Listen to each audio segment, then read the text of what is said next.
ngathenga usawoti kababa uGatsheni ngihlushwa ingane yami iphuza kakhulu utshwala ngahamba ngawuthenga lo sawoti ngavuka ngakusasa ngamenzela usawoti ngamanzi afudumele ngamphalazisa kwaphuma udaka lweswirish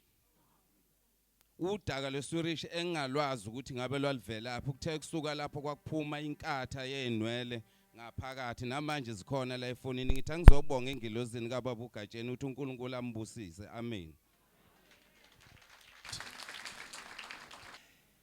Ngifike la ngimbonga umprofeti uNdlovu benomama.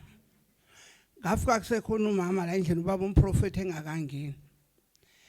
Ngahlala mina nguMathabethe oganele kwaNdlela. Ngahlala ngingakwazi ukuhamba ngifukuliwe. Njengabanye baye bangibone ngisoloko ngihleli phansi baye badide ukuthi ngabe ngahlalelani phansi. Ngiqhaqhekela ekhaya noba sengiyakwazi ukuma kanje. Ngimbonga uNkulunkulu kababa uNdlovu. Ngathenga usawoti. Ngathenga amakhandlela, ngathenga amafutha. Ngiphila ngalezo zinto kulwami sengihlala kuona. Zaphuma izilwane. Imine ngeyigcwele intelezi ezilapha egcekeni kwami. Zaphuma ngegama lika Jesu. Amen.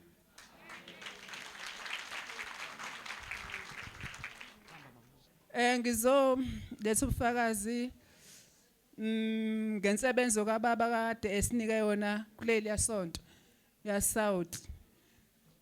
Ingisebenzele kakhulu ekhaya besingazwani nodadewethu ngisho nabantwana ngendlela eyisimanga ukuthi sihleli iceke linye kodwa sikhulumisana.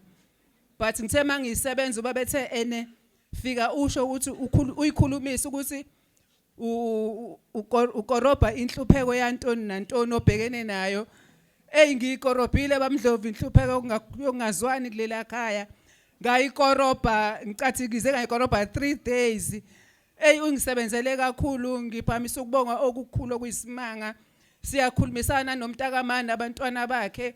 Kumnandi nje singabantwana abandawonye. Ngiphamisa ukubonga okukhulu uNkulunkulu aze asibusise sonke njengokuza kwethu la ngabanye ngiyabonga.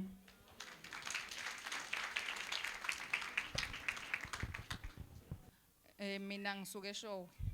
Kwakunenkonzo yayiseshowe lawo kwathiwa khona asinikele ngama 500. Ngalelo langa imali enganginayo yayisekhadini. Kwathiwa singakwazi ukuswapha ngoba kuneyimali ezivalekile. Nangempela ngakwenza lokho ngaswapha. Kwathiwa silinge leyo nto. Ayisakwenza kanjalo. Akuphelanga izinsuku ezintathu yangena imessage kubhuti wami okade wayezama imali yakhe kwa road iphumile kuyimanje. Ngiyabonga uCobola la ekhaya. Ngithi angiphakamise lokhu ngiyaqala ukufika namhlanje la enkonzweni. Bengiqale ngihlale ngiyibuka ku TV ngibuka imisebenzi kababa uNdlovu. Ngafika la emasontweni aphelile ngithi le nyanga ephelile impela ngazothenga usawoti. Mangithenga usawoti ngafika ekhaya ngawusebenzisa. Ngendlela engawusebenzisa ngayo ngichela ngangihlushwa izimoya phakathi kwekhaya kungalaleki. Namhlanje mangisebenzisa usawoti kababa uNdlovu ubuthongo silala ubuthongo ekhaya. Akukho lutho olungqongqoza phezulu kwezindlu. Ucwebile nje yonke into silala nje sikhathale sivuke nje sifresh ekseni ngithi ngoGcobo likababa uNdlovu ngithi phambili ngiyabonga. Ngizobonga phakathi kwaleli khaya yonke into esekhaya lami emzima ngoba iyaphela ngokuza kwami la ekhaya nje. Ayikho into eyinkinga njengamanje. Kakhulukazi into engibonga kakhulu esebenzayo nami esengithi noma ngabe ngilele mawukuthi ayikho angiyithenganga iproduct yala ekhaya angiphatheki kahle usawoti bazalwane. Okokuqala ngathenga amanzi angisindisela umyeni wami esegula sengihlekwa isho na izwe lonke enciphile emncane wonke umuntu esengihleke ethi hayibo unani lo muntu, kanti kusho ukuthi khona izinto ezayifakiwe kuyena ngaphakathi, ngokuthi abantu besilisa abasheshi bazalwane ukuthi bacabange. Ngavele ngeza la ekhaya, ubaba wesasebenzela kaMashu lapha ngaseBridge City. Ngeza la ekhaya ubaba wafuka ngathenga amanzi, wangikhulekela ngaqeda ngathenga amanzi, ngafike ngamnikeza abazalwane, wawaphuza waphalaza into emnyama. Kwaba ukusinda kwakhe lapho okokuqala. Okwesibili, usawoti ngilala ngivuka nawo bazalwane ngoba uyangisiza ukuthi noma sengene amalulwane angene phakathi kwalela khaya, andize ngaphakathi ngishaye ngawo ashaphumele phandle. Meka phumela phandle lamalulwane osukwini lesibili kuzobe sekumisikhova ngaphandle, mhlambe ntambama ngiphinde ngishaye ngawo sawoti noma ngiyaphila bazalwane. Ngizobonga ugcobo labamndlovu angisindise nabatabami noma bengezwa ngibashayisho nangawo sawoti. Amen. God bless you. Ngafona ngolesihlanu ngafonela e-call center uma wami wayebulawa yisisu base becabanga nokumbizela i-ambulance. Ngafonela e-call center kwathi kulalwa wayesengcono ngendlela wayesesimphethe ngayo, wayesezitshena nokuthi useyafa ngoba wayesesho ukuthi abamiyeke useyagoduka. Ngafonela e-call center ngafuna kwazi kwayikabili bathi bazadlulisela umilayezo kubaba uNdlovu, lathi lishonela ngolesihlanu wabe sengcono. Amen. Ngizophakamisa ukubonga kakhulu uBamndlovu uSinenhlanhla Khanyasi, ngihlala kaMakhutha. uBamndlovu ngambona ku-TV ngiyibhekela ama-movie, kodwa kuthe ekuhambeni kwesikhathi ngabona ukuthi no angize la. Ngeza la ngathola ukusiza kakhulu, kade ngiphuza utshwala kakhulu bazalwane, bengiphuza kakhulu ngidakwa ngilala otshwaleni, nginaney'kreshi zotshwala nje. Sukela nje ngiqala ukuza la ekhaya sekunamasonto amathathu manje ngisaphuza, sengijwayele ukuza la. Ngiyabonga. Nami ngizobonga kakhulu kubaba uNdlovu ukuthi uyisize kakhulu impilo yami, bese kugcwele izilwane kwami, ngafakwa kusho nezizwe. Kwakulindelwe nje idumbe ezu3 yesame somyeni wami nesengane, kodwa ngathenga usawoti la ekhaya. Ngafika ekhaya ngaphalaza ngaphuma umnenke, kwangaba ngcono. Ngabuye ngathenga i-oil ebomvu nekhandlela elibomvu ngenza njengoba bengitsheliwe. Ngaphinda ngase ngiyabuya futhi oba lento ibisingivuka kusho ematekisini. Ngaphinda ngabuya ngazokhulekelwa la ekhaya, ngathi mangiqeda ukukhulekelwa ngaze ngavuthuka kusho nenhlabathi yamathuna bazalwane. Ngibonga kakhulu ngithi ubaba uNkulunkulu amphumelelise.